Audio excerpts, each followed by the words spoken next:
After long time ಧರ್ಮಸ್ಥಳದ ವಿರುದ್ಧ ಬುರುಡೆ ಗ್ಯಾಂಗಿನ ಷಡ್ಯಂತ್ರಕ್ಕೆ ಸಂಬಂಧಿಸಿದ ಒಂದು ಸುದ್ದಿ ಬಂದಿದೆ.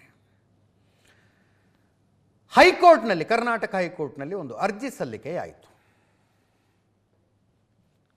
ವಕೀಲರಾದ ವಿವೇಕ್ ಸುಬ್ಬಾರೆಡ್ಡಿ ಅವರು ಅರ್ಜಿ ಸಲ್ಲಿಸಿ ವಾದ ಮಂಡನೆ ಮಾಡೋದು.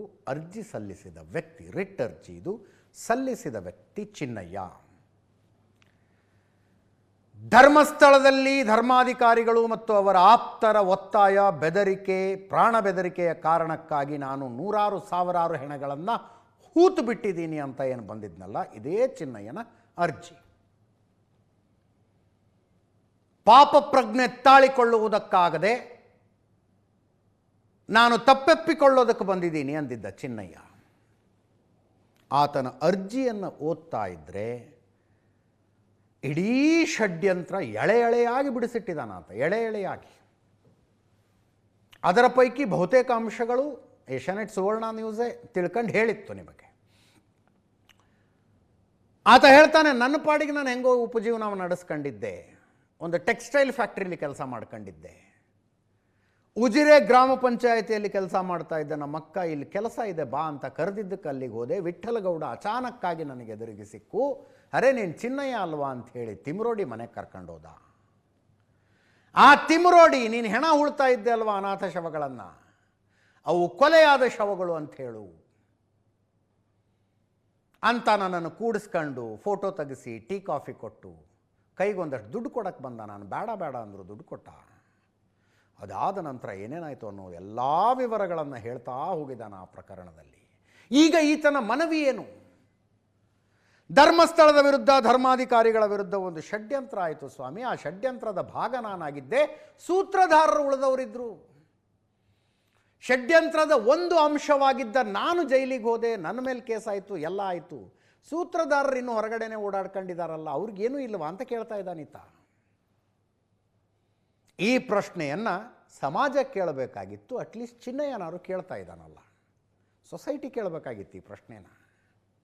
ಒಂದು ಧಾರ್ಮಿಕ ಶ್ರದ್ಧಾ ಕೇಂದ್ರದ ವಿರುದ್ಧ ಇಷ್ಟು ದೊಡ್ಡ ಷಡ್ಯಂತ್ರ ನಡೆಸಿಯೂ ಆರಾಮಾಗಿ ಓಡಾಡ್ಕೊಂಡಿರ್ಬಹುದಾ?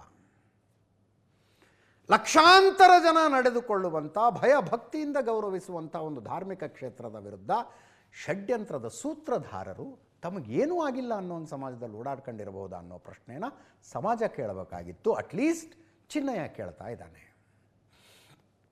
ಆತ ಹೇಳ್ತಾನೆ ಇದರಲ್ಲಿ, ತಿಮ್ರೋಡಿ ಹೇಳಿದ್ನಂತೆ, ಧರ್ಮಸ್ಥಳದ ವಿರುದ್ಧದ ಷಡ್ಯಂತ್ರಕ್ಕೆ 200 ಕೋಟಿ ರೂಪಾಯಿ ಬಜೆಟ್ ಇದೆ ಅನ್ನಂತೆ, 200 crores. ಅದರಲ್ಲಿ ನಿನಗೆ 50 ಲಕ್ಷ ಕೊಡ್ತೀವಿ ಅಂದಿದ್ನಂತೆ, ನಿನಗೆ 50 ಲಕ್ಷ ಕೊಡ್ತೀವಿ. ಆತ ಹೇಳ್ತಾನೆ, ನನ್ನ ಊರಲ್ಲಿ ನಾನಿದ್ದೆ, ಬೆಂಗಳೂರಿನ ಸ್ಯಾಟಲೈಟ್ ಬಸ್ ಸ್ಟ್ಯಾಂಡಿಗೆ ಬರೋಕ್ಕೆ ಹೇಳಿದ್ರು.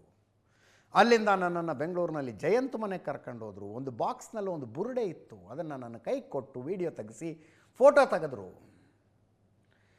ಇದನ್ನು ನೀನೇ ಧರ್ಮಸ್ಥಳದಿಂದ ತಂದಿದ್ದು ಅಂತ ಹೇಳಿ ನನ್ನ ಹತ್ರ ಹೇಳಿಕೆ ಕೊಡಿಸಿದ್ರು ಅಂತ ಚಿನ್ನಯ್ಯ ತನ್ನ ಸ್ಟೇಟ್ಮೆಂಟ್ನಲ್ಲಿ ಹೇಳಿದ್ದಾನೆ. ಅದನ್ನು ಆರಂಭದ ದಿನಗಳಲ್ಲಿ ಆತನ ಮುಖಕ್ಕೆ ಪೂರ್ತಿ ಕಣ್ಣು ಮಾತ್ರ ಕಾಣ ಹಂಗೆ ಮಾಸ್ಕ್ ಹಾಕಿದ್ರಲ್ಲ, ಮಾಸ್ಕ್ ಒಳಗೆ ಹೆಡ್ಫೋನ್ ಹಾಕಿ ಕೊಟ್ಟಿದ್ರಂತ. ಆತನಿಗೆ ಹೆಡ್ಫೋನ್ ಇತ್ತಂತೆ, ಅಲ್ಲಿ ನೋಡಿ, ಅಲ್ಲಿ ಒಳಗೆ ಹೆಡ್ಫೋನ್ ಇತ್ತಂತೆ. ಫೋನ್ನಲ್ಲಿ ಹೇಳ್ತಾ ಇದ್ರಂತೆ, ಈ ಕಡೆ ಹೋಗು, ಆ ಕಡೆ ಹೋಗು, ಅದು ಮಾಡು, ಇದು ಮಾಡು, ಅಂಥ ಹೇಳಿಕೆ ಕೊಡು, ಇಂಥ ಹೇಳಿಕೆ ಕೊಡು. ನನಗೆ ಮಿನಿಟ್ ಬೈ ಮಿನಿಟ್ ಹೆಡ್ಫೋನಲ್ಲಿ ಹೇಳ್ತಾ ಇದ್ರು ಸ್ವಾಮಿ ಅಂತ ಬರೆದಿದ್ದಾನೆ ಆತ, ರಿಟ್ ಅಪ್ಲಿಕೇಶನ್ನಲ್ಲಿ ಬರೆದಿದ್ದಾನೆ. ತಿಮರೋಡಿ, ಮಹೇಶ್ ಶೆಟ್ಟಿ ತಿಮರೋಡಿ, ಗಿರೀಶ್ ಮಟ್ಟಣ್ಣವರ್, ವಿಠ್ಠಲಗೌಡ, ಜಯಂತ್, ಅದರ ಜೊತೆಗೆ ಪುಣ್ಯಾತ್ಮ ಯೂಟ್ಯೂಬರ್ಗಳು MD ಸಮೀರ, ಅಜಯ್ ಅಂತ ಇನ್ನೊಬ್ಬ ಯಾರೋ, ಅವರೆಲ್ಲರ ಹೆಸರುಗಳನ್ನು ತಿಮರೋಡಿ ಮನೆಯಲ್ಲಿದ್ದಾಗ ಕೂಡಿಸಿ 30-35 ವಿಡಿಯೋ ಶೂಟ್ ಮಾಡಿಕೊಂಡ್ರು. ಅವ್ರು ಏನು ಹೇಳು ಅಂದರು ಎಲ್ಲವನ್ನೂ ಹೇಳಿದ್ದೀನಿ, ನನ್ನನ್ನು ಒತ್ತೆಯಾಳಿನ ರೀತಿಯಲ್ಲಿ ನಡೆಸ್ಕೊಂಡ್ರವರು ಅಂತ. ಒತ್ತೆಯಾಳಿನ ರೀತಿಯಲ್ಲಿ ನಡೆಸ್ಕೊಂಡ್ರು. ಒಂದೊಂದು ತಾಸು ತಿಮರೋಡಿಯ ಕಾಲು ಒತ್ತಬೇಕಾಗಿತ್ತು ನಾನು. ಅದಾದ ತಕ್ಷಣ ಗಿರೀಶ್ ಮಟ್ಟಣ್ಣವರು ಬಂದು ನನ್ನ ಕಾಲು ಒತ್ತು ಅನ್ನೋನು ತಮ್ಮ ಜಮೀನಿನಲ್ಲಿ ದುಡಿಸ್ಕೊಂಡ್ರು. ನನ್ನ ಆರಂಭಿಕ ಹೇಳಿಕೆಗಳಲ್ಲಿ ಸ್ವಲ್ಪ ವ್ಯತ್ಯಾಸ ಆದರೆ ಚಾಕು ತಗೊಂಡು ನಿನ್ನನ್ನು ಮರ್ಡರ್ ಮಾಡಿಬಿಡ್ತೀನಿ ಅಂತ ತಿಮರೋಡಿ ಬಂದ. ಇದೆಲ್ಲ ಬೇಜಾರಾಗಿ ನಾನೇ ಆತ್ಮಹತ್ಯೆ ಮಾಡಿಕೊಂಡ್ಬಿಡೋಣ ಅಂತ ಹೋಗಿದ್ದೆ. ಗಿರೀಶ್ ಮಟ್ಟಣ್ಣವರು ಬಂದು ಬದುಕಿಸ್ದ. ಅಂತಿಮವಾಗಿ ಇವರ ಒತ್ತಡ, ಪ್ರಾಣ ಬೆದರಿಕೆ ಎಲ್ಲಿ ತನಕ ಹೇಳ್ತಿದ್ರಂದರೆ, ಯಾವ ಜಾಗದಲ್ಲಿ ನೀನು ಗುಂಡಿ ತೋಡಿಸಿದೆಯಾ ಅಲ್ಲೇ ಕೊಂದು ನೀನು ಅದೇ ಗುಂಡಿಲಿ ಹೂತು ಬಿಡ್ತೀವಿ ಅಂತಿದ್ರಂತೆ ಚಿನ್ನಯ್ಯನಿಗೆ. ರಿಟ್ ಅಪ್ಲಿಕೇಶನ್ನಲ್ಲಿದೆ ಇದು. ಅಲ್ಲೇ ಹೂತು ಬಿಡ್ತೀವಿ ನಿನ್ನ ಅಂತಿದ್ರಂತೆ. ನಿನ್ನ ಹೆಂಡತಿ ಮಕ್ಕಳನ್ನ ಜೀವಂತ ಬಿಡೋದಿಲ್ಲ ಅಂತಿದ್ರಂತೆ. ಅಪ್ಲಿಕೇಶನ್ನಲ್ಲಿ ಆತ ಹೇಳಿರೋದು ಹೇಳ್ತಾ ಇದ್ದೀನಿ ನಾನು ನಿಮಗೆ. ಅಂತಿಮವಾಗಿ ಇದು ಪೀಕಿಗೆ ಹೋದಾಗ SIT ಮುಂದೆ ಸತ್ಯ ಒಪ್ಕೊಂಡ್ಬಿಡೋಣ ಅಂಥೇಳಿ ನಾನು ಏನೇನು ನಡೆದಿದೆಯೋ ಯಥಾವತ್ತಾಗಿ ಹೇಳಿಬಿಟ್ಟೆ. ಷಡ್ಯಂತ್ರದ ಸೂತ್ರಧಾರಿ ಅಂತ ನೀನೇ ಮೊದಲನೇ ಆರೋಪಿ ಅಂದರು. ಮತ್ತು ಉಳಿದವ್ರ ಕಥೆ ಏನು ಅಂತ ಈತ ಕೇಳ್ತಾ ಇರೋದು. ಉಳಿದವ್ರದ್ದೇನು ಹಂಗಿದ್ರೆ?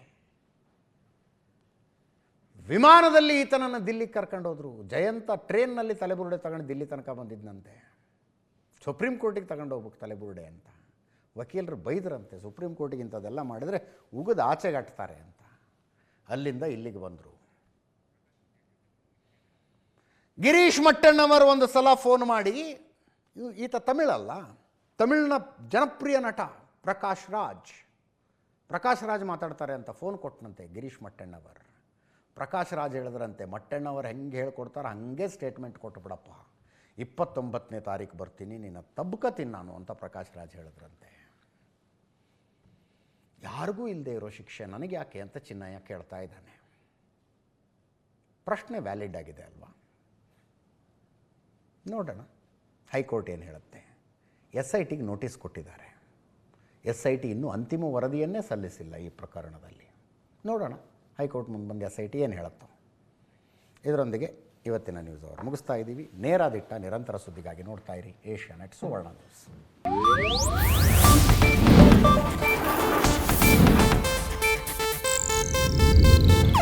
ಇದು ಏಷ್ಯಾನೆಟ್ ನ್ಯೂಸ್ ನೆಟ್ವರ್ಕ್ ಪ್ರಸ್ತುತಿ.